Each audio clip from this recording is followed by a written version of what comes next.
ഭൂമി ലോകത്ത് ആദ്യമായി പണിതുയർത്തിയ ഗേഹം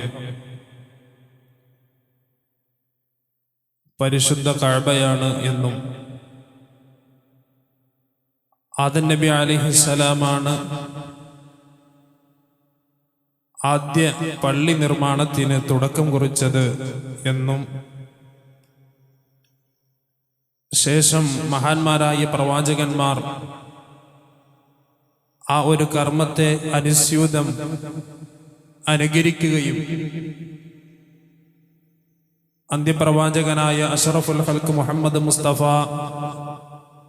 സല്ലല്ലാഹു അലൈഹി വസല്ലമ തങ്ങളും അവിടുത്തെ ജീവിതത്തിലെ വലിയ ഒരു കർമ്മമായി പള്ളി നിർമ്മാണത്തെ തെരഞ്ഞെടുത്തതും അവിടുന്ന് പള്ളി നിർമ്മാണം നിർവഹിക്കുന്നതുമാണ് കഴിഞ്ഞയാഴ്ച നാം പറഞ്ഞു വച്ചത്. കഅബയുടെ നാടായ മക്കത്തുൽ മുക്കറമയിൽ തന്നെ മുത്തുനബി സല്ലല്ലാഹു അലൈഹി വസല്ലമ തങ്ങൾ ജനിച്ചു വീണതുകൊണ്ട് അവിടെ പ്രത്യേകമായൊരു പള്ളിയുടെ ആവശ്യമില്ല. ശേഷം മദീനയിലേക്ക് പടച്ചറബിന്റെ ആജ്ഞപ്രകാരം പലായനം ചെയ്തപ്പോ ആദ്യമായി മസ്ജിദുൽ ഖുബായും ശേഷം ആരംഭ റസൂലുള്ളാഹിന്റെ പരിശുദ്ധമായ പദപങ്കജം സ്പർശിച്ച മദീന, ആ മദീനയിലെ മസ്ജിദുൻ നബവി മുത്തുനബി സല്ലല്ലാഹു അലൈഹി വസല്ലമ തങ്ങൾ പണിതുയർത്താൻ വേണ്ടിയുള്ള കൂടിയാലോചനകളാണ് നാം പറഞ്ഞ് അവസാനിപ്പിച്ചത്. പള്ളിക്ക് ആവശ്യമായ സ്ഥലം കണ്ടെത്തി. ബനു നജ്ജാർ ഗോത്രക്കാരുടെ സ്ഥലമായിരുന്നു. പോരാത്തതിന് സഹൽ സുഹൈൽ എന്ന് പേരുള്ള 2 യതീം കുട്ടികളുടെ സ്ഥലമാണ്. അവര് സൗജന്യമായി പള്ളി നിർമ്മിക്കാൻ മുത്തുനബി സല്ലല്ലാഹു അലൈഹി വസല്ലമ തങ്ങൾക്ക് നൽകാൻ സജ്ജരായി. പക്ഷേ തന്റെ ജീവിതത്തിൽ ഒരിക്കലും ഒരു കളങ്കവും വരില്ല, വരാൻ അനുവദിക്കില്ല. യതീമീങ്ങളുടെ സ്വത്ത് അത് മസ്ജിദുൻ നബവിക്ക് വേണ്ടി നിർമ്മിച്ചാൽ ഭാവിയിൽ പലതരത്തിലുള്ള പ്രത്യാഘാതങ്ങൾ ഉണ്ടായേക്കാം എന്ന് മുൻകൂട്ടി കണ്ട് ദീർഘദൃഷ്ടിയോടെ പ്രവാചക പുങ്കവർ അഷ്റഫുൽ ഖൽഖ് മുഹമ്മദുർ റസൂലുള്ളാഹി സല്ലല്ലാഹു അലൈഹി വസല്ലമ തങ്ങൾ അത് വിലയ്ക്ക് വാങ്ങുകയാണ്.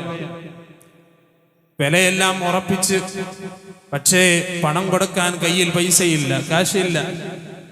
സ്വഹാബത്തിനോട് പറയുമ്പോ അഫ്ളലുൽ ബശരി ബഅദൽ അംബിയാഇ അലാ തഹ്ഖീഖ് സയ്യിദുനാ അബൂബക്കർ സിദ്ദീഖ്, പ്രവാചകന്മാർക്ക് ശേഷം ഈ ഉമ്മത്തിന്റെ പ്രഥമ സ്ഥാനീയൻ മഹാനായ അഷ്റഫുൽ ഖൽഖ് മുഹമ്മദുർ റസൂലുള്ളാഹി സല്ലല്ലാഹു അലൈഹി വസല്ലമ തങ്ങളുടെ സന്തത സഹചാരി അബൂബക്കർ സിദ്ദീഖ് റളിയല്ലാഹു അൻഹു എഴുന്നേറ്റിട്ട് മുത്ത് റസൂലുള്ളാഹിനോട് പറയുന്നു, നബിയെ ഞാൻ കൊണ്ടുവരാം, ഞാനൊന്ന് വീട്ടിൽ പോയി തിരികെ വരട്ടെ.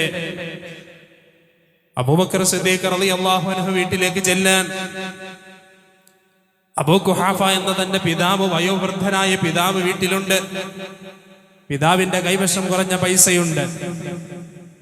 മക്കയിൽ നിന്ന് ഹിജറ പോരുന്ന സമയത്ത് മകളായ അസ്മാ ബീവി റളിയല്ലാഹു അൻഹ, ആയിഷമ്മ റളിയല്ലാഹു തആല അൻഹയുടെ ജ്യേഷ്ഠത്തിയ സഹോദരിയാണ്. അസ്മാ ബീവി ഗർഭിണിയാണ്. അതുകൊണ്ട് തന്നെ ആ പ്രസവാനന്തര ശുശ്രൂഷയ്ക്ക് വേണ്ടി കുറഞ്ഞ പൈസകൾ, കുറഞ്ഞ കാശ് അസ്മാ ബീവിയുടെ കൈവശം ഏൽപ്പിച്ചിട്ടാണ് അബൂബക്കർ സിദ്ദീഖ് റളിയല്ലാഹു അൻഹു ഹിജറ ഹബീബായ മുഹമ്മദുർ റസൂലുള്ളാഹി സല്ലല്ലാഹു അലൈഹി വസല്ലമ തങ്ങളോടൊപ്പം ഹിജറ പോകുന്നത്. പക്ഷേ അബൂബക്കർ റളിയല്ലാഹു അൻഹു പോകുന്നതിന് പുറമെ അസ്മാ ബീവിയും അവിടുന്ന് ഹിജറ പോരുകയാണ്. മദീനയിൽ എത്തുമ്പോഴേക്ക് അസ്മാ ബീവി പ്രസവിക്കുകയാണ്. പ്രസവിക്കുന്ന കുട്ടിയെ ആരംഭ ഹബീബ് മുഹമ്മദ് മുസ്തഫ സല്ലല്ലാഹു അലൈഹി വസല്ലമ തങ്ങളുടെ ചാരത്ത് കൊണ്ടുവന്ന് അവിടുത്തെ പരിശുദ്ധമായ അധരങ്ങളിൽ നിന്ന് പൊഴിക്കുന്ന ഉമിനീര് കൊണ്ട് മധുരം നൽകുകയും അബ്ദുല്ലാഹ് എന്ന് പേരിടുകയും ചെയ്യുകയാണ്. അതുകൊണ്ട് തന്നെ പ്രസവാനന്തരമായി മറ്റുള്ള ചെലവുകളൊന്നുമില്ലാത്തത് കൊണ്ട് അതിനു വേണ്ടി സമാഹരിച്ച് കയ്യിലേൽപ്പിച്ച പണം അത് അബൂ ഖുഹാഫ എന്ന് പറയുന്ന തന്റെ പിതാവിന്റെ കൈവശം അബൂബക്കർ സിദ്ദീഖ് റളിയല്ലാഹു അൻഹു ഏൽപ്പിക്കുന്നുണ്ട്. ആ പണവുമായി ഇലാ ഹദറത്തി റസൂലില്ലാഹ് സല്ലല്ലാഹു അലൈഹി വസല്ലമ തങ്ങളുടെ തിരുസന്നിധിയിലേക്ക് അബൂബക്കർ സിദ്ദീഖ് റളിയല്ലാഹു അൻഹു കടന്നു വരികയാണ്. സഹാബത്ത് മുഴുവനും അശ്രുകണങ്ങൾ പൊഴിക്കുകയാണ്. മഹാനായ സയ്യിദുനാ അബൂബക്കറിൻ സിദ്ദീഖ് റളിയല്ലാഹു അൻഹു അവിടുന്ന് കൊടുക്കുന്ന പണം കൊണ്ട് സ്ഥലം വാങ്ങുകയാണ്. പള്ളി നിർമ്മാണത്തിലേക്ക് കടക്കുമ്പോ അതാ ഹബീബായ മുഹമ്മദുർ റസൂലുള്ളാഹ് സല്ലല്ലാഹു അലൈഹി വസല്ലമ തങ്ങളും സഹാബത്തിന്റെ കൂട്ടത്തിൽ അതാ രംഗത്തിറങ്ങുകയാണ്. മുസ്അബ് ബിൻ ഉമൈർ റളിയല്ലാഹു അൻഹുവിനെ പോലെ, അമ്മാർ ബിൻ യാസിർ റളിയല്ലാഹു അൻഹുവിനെ പോലെയുള്ള സഹാബത്ത് അവർ യുവത്വത്തിന്റെ പ്രസരിപ്പിലാണ്, ആരോഗ്യ ദൃഢഗാത്രരാണ്.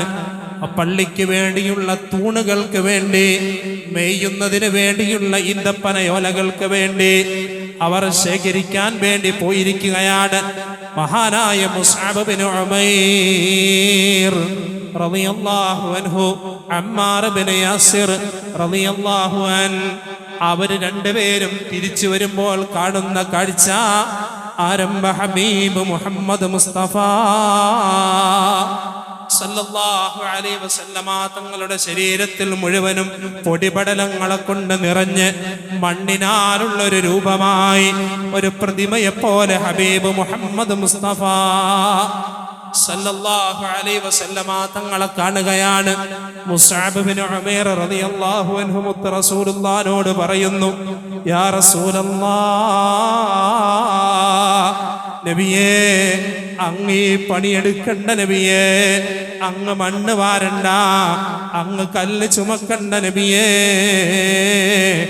അങ്ങേക്ക് വേണ്ടി ഞാൻ ചുമക്കാൻ തയ്യാറാണ് നബിയേ. മഹാനായ മുസ്അബ് ബിൻ ഉമൈർ റളിയല്ലാഹു അൻഹു അല്ലാഹുവിന്റെ റസൂലിനോട് പറയുമ്പോ അഷ്റഫുൽ ഖൽഖ് മുഹമ്മദ് മുസ്തഫ സല്ലല്ലാഹു അലൈഹി വസല്ലമ തങ്ങൾ മുസ്അബ് ബിൻ ഉമൈർ റളിയല്ലാഹു അൻഹുവിനോട് പറഞ്ഞ മറുപടി ചരിത്രത്തിൽ തുല്യതയില്ലാത്ത മറുപടിയാണ്. മുസ്അബ് പറയുന്നത്, നബിയെ അങ്ങ് പണിയെടുക്കണ്ട, അങ്ങ് ഞങ്ങൾക്ക് ഡയറക്ഷൻ തന്നാൽ മതി. അങ്ങയുടെ പൂമേനിയിൽ മണ്ണ് പുരളുന്നത് ഞങ്ങൾക്ക് സഹിക്കാനാവുന്നില്ല നബിയേ. ആ സമയം മുത്തൊളി മുഹമ്മദ് മുസ്തഫ സല്ലല്ലാഹു അലൈഹി വസല്ലമ തങ്ങൾ പറയുന്നു, ഖുദ് ഗൈറ ഹാദാ ഫഇന്നക ലസ്ത അഫ്കറു ഇലല്ലാഹി മിന്നീ. മോനെ മുസ്അബേ, ഞാനും അല്ലാഹുവിന്റെ റഹ്മത്തിലേക്ക്, റബ്ബിന്റെ അനുഗ്രഹത്തിലേക്ക് അങ്ങയേക്കാൾ ആവശ്യമുള്ളവനാണ്. അതുകൊണ്ട് മോനെ മുസ്അബേ, നിനക്ക് വേണമെങ്കിൽ നീ വേറെ കല്ലെടുത്തോളൂ, എനിക്ക് വേണ്ടി ഞാൻ എടുത്തോളാമെന്ന് സയ്യിദുനാ മുഹമ്മദുർ റസൂലുള്ളാഹി സല്ലല്ലാഹു അലൈഹി വസല്ലം മുത്ത് റസൂലുള്ള നേരിട്ട് ഇറങ്ങാൻ, നിനക്ക് വേണമെങ്കിൽ നീ വേറെ കല്ലെടുത്തോളൂ, നിന്നേക്കാൾ അല്ലാഹുവിന്റെ അനുഗ്രഹത്തിലേക്ക് ആവശ്യമുള്ളവനാണ് ഞാനും, അതുകൊണ്ട് എനിക്ക് ആവശ്യമുള്ള കല്ല് ഞാൻ എടുത്തോളാം, അങ്ങേക്ക് ആവശ്യമുള്ളത് അങ്ങ് എടുത്തോളൂ. മുത്തുനബി സല്ലല്ലാഹു അലൈഹി വസല്ലമ തങ്ങൾ പള്ളിയുടെ നിർമ്മാണത്തിൽ നേരിട്ട് പങ്കാളിയാവുകയാണ്. ഇത് കണ്ടോടെ സഹാബത്ത് വളരെ ആവേശജ്വലരാവുകയാണ്. എല്ലാവരും പള്ളിപ്പണിയിലേക്ക് ഇറങ്ങുകയാണ്. അവർ കൂട്ടത്തോടെ പാട്ട് പാടുന്നു, ലഇൻക അദ്നാവൻ നബിയോ യഅമലൂ ഫദാക മിനൽ അമലിൽ മുളല്ലലൂ.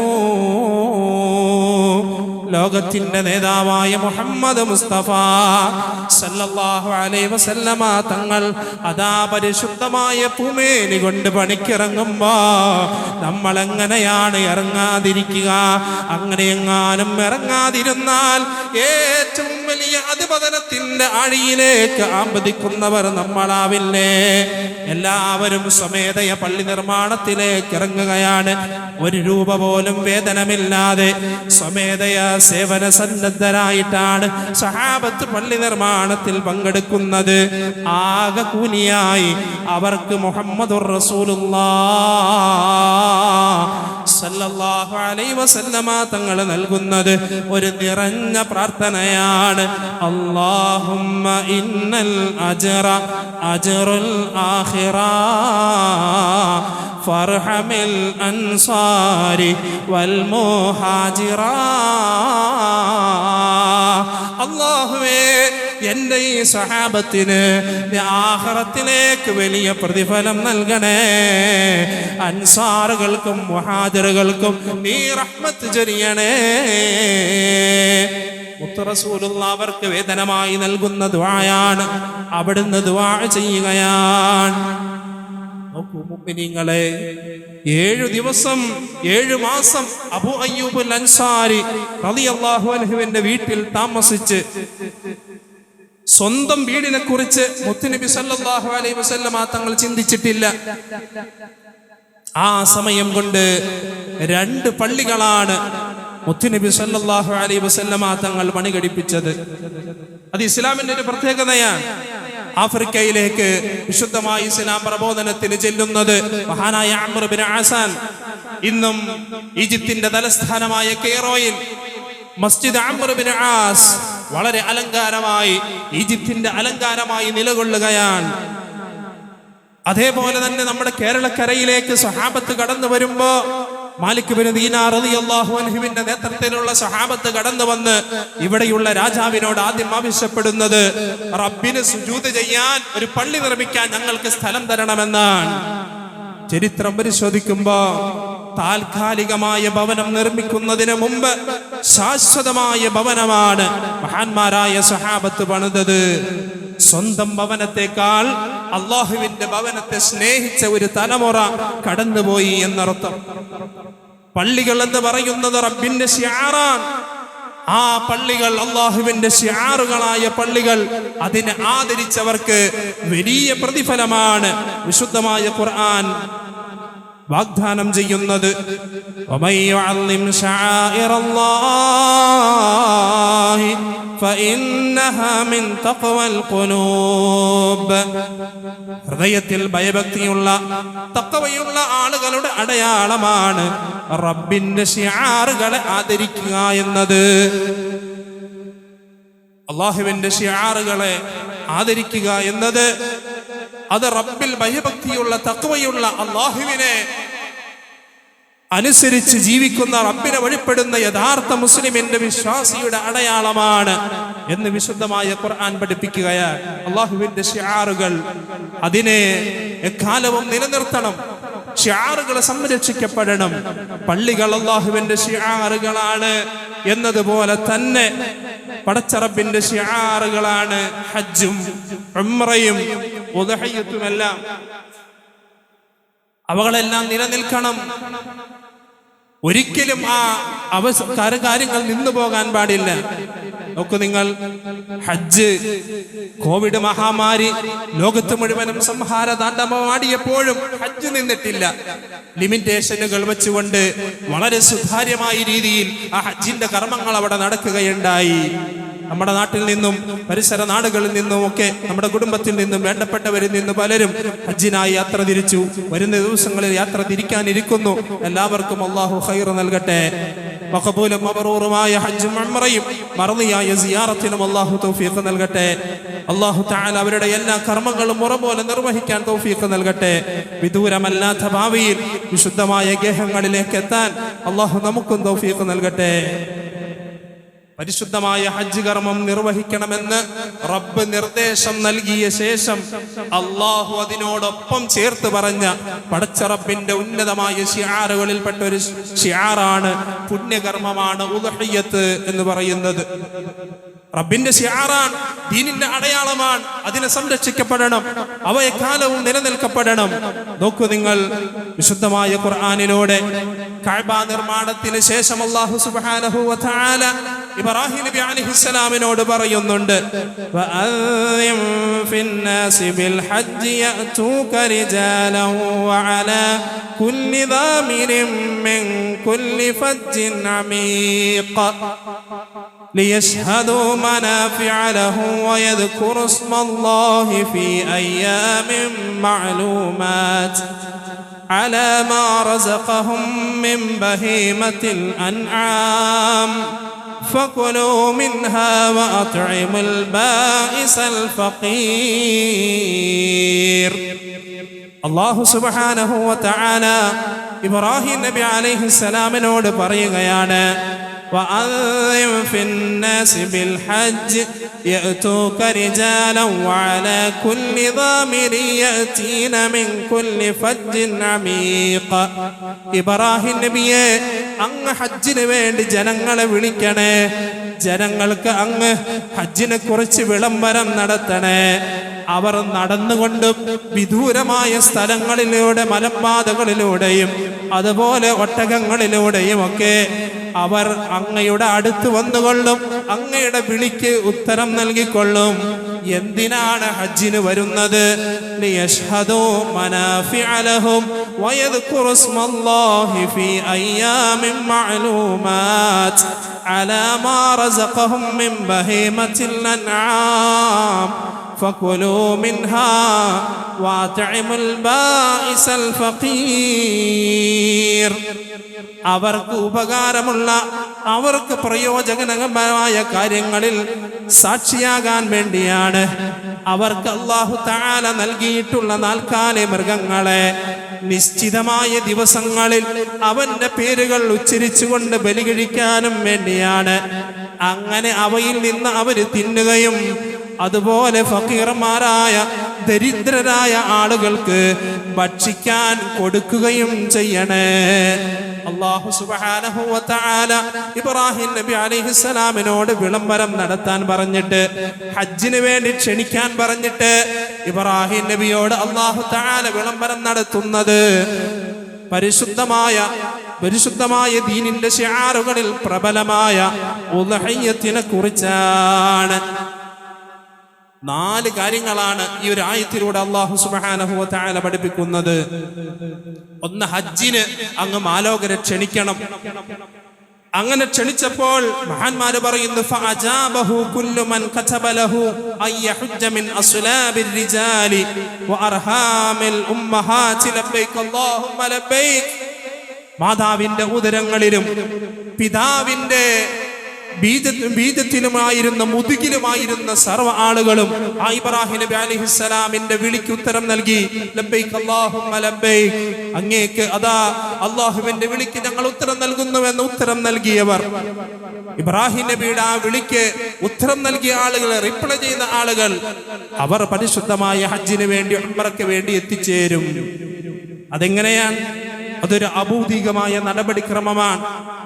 ഭൗതികമായ മാനദണ്ഡങ്ങളെ കൊണ്ട് ഒരിക്കലും നമുക്കത് അളക്കാനാകില്ല, മനസ്സിലാക്കാൻ കഴിയില്ല. അല്ലാഹു സുബ്ഹാനഹു വ തആല പറയുന്നത് രണ്ടാമതായി ഹജ്ജിന്റെ പ്രതിഫലമാണ്. ലിയശ്ഹദൂ മനാഫിഅ ലഹും. മഹാനായ ഇബ്നു അബ്ബാസ് റളിയല്ലാഹു അൻഹു വിശദീകരിക്കുകയാണ്, മനാഫിഅ ലഹും എന്ന് പറഞ്ഞാൽ മനാഫിഅദ് ദുനിയ വൽ ആഖിറ. ഹജ്ജ് കൊണ്ടുള്ള പ്രതിഫലം അത് ദുനിയാവിലും ആഖിറത്തിലും അവന് ഉപകാരമുണ്ടാവുക എന്നതാണ്. വഅമ്മാ മനാഫിഉൽ ആഖിറ, ആഖിറത്തിലുള്ള അവന്റെ ഉപകാരം എന്താണ്? ഹജ്ജ് കൊണ്ടുള്ള ആഖിറത്തിലേക്കുള്ള ഉപകാരം എന്താണ്? ഫരിദ്വാനുല്ലാഹ്, അല്ലാഹുവിന്റെ പൊരുത്തമാണ്. നമുക്ക് ആവശ്യമുള്ളത് റബ്ബിന്റെ പൊരുത്തമാണ്. ആ റബ്ബിന്റെ പൊരുത്തം കിട്ടിയാൽ, അല്ലാഹുവിന്റെ ഇഷ്ടം സമ്പാദിച്ചാൽ, പിന്നെ ഭൂമി ലോകത്ത് ആരും നമ്മെ ഇഷ്ടപ്പെട്ടില്ലെങ്കിലും നമുക്ക് കുഴപ്പമില്ല. ആ റബ്ബിന്റെ പ്രീതി നേടിയെടുക്കാൻ, ഇഷ്ടം നേടിയെടുക്കാനുള്ള അമലുകളിൽ വളരെ പ്രധാനപ്പെട്ടതാണ് ഹജ്ജ്. അതിനോടൊപ്പം ഉദ്ഹിയ്യത്ത് എന്ന് പറയുന്നത്. അല്ലാഹു സുബ്ഹാനഹു വ തആല നമുക്കതിന് തൗഫീഖ് നൽകട്ടെ. ഉദ്ഹിയ്യത്തുമായി ബന്ധപ്പെട്ട കൂടുതൽ വിഷയങ്ങൾ അടുത്ത ആഴ്ചകളിൽ നമുക്ക് സംസാരിക്കാം. അല്ലാഹു തൗഫീഖ് നൽകി അനുഗ്രഹിക്കട്ടെ.